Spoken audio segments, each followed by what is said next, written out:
Mahigit 100 na kabahayan sa Luna, La Union ang lubog pa rin sa baha. Nakatutok doon live si Jasmine Gabriel Galban. Jasmine? Chris, sa ngayon, tuloy-tuloy ang distribution ng relief packs ng provincial government at ng iba't ibang LGU sa mga residenteng apektado pa rin ng baha.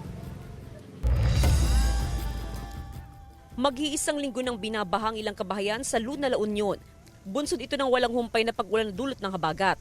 Pinasok ng baha ang ilang kabahayan sa mga barangay ng Rimos, 3, 4 at 5. Hanggang bewang ang baha sa ilang lugar. Di pa bumababa, ma'am. Ito, pagbaha, nagbabakwit kami kasi lubog pa rin yung bahay namin eh. Baka sa Huwebes, kung titigil na yung ulan, saka na kami babalik. Binahari ng ilang kalsada. Gagamit daw ng makinang LGU para i-pump out ang mga tubig na pumasok sa mga kabahayan.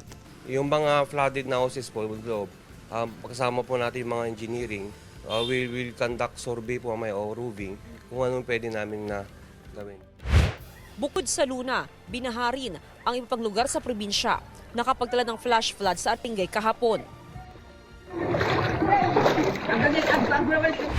Binahari ng ilang lugar sa Bawang at San Fernando City. Itong patuloy po na pag-ulan na nararanasan po natin due to habagat, may mga possible incidents pa po ng flooding na maitatala po. Nanatili sa normal level ang mga river system sa probinsya.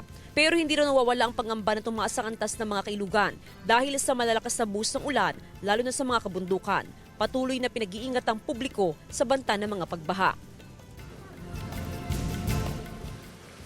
Chris, bukod sa pagbaha ay nakaranas din ng landslide sa ilang sitio sa bayan naman ng Bagulin. Samantala sa assessment ng provincial government ng La Union, aabot na sa mahigit 15 million pesos ang damages sa infrastructure, ganun din sa agrikultura. Samantala simula kaninang umaga ay tuloy-tuloy ginagawang monitoring at inspeksyon ng provincial government sa mga river system sa probinsya.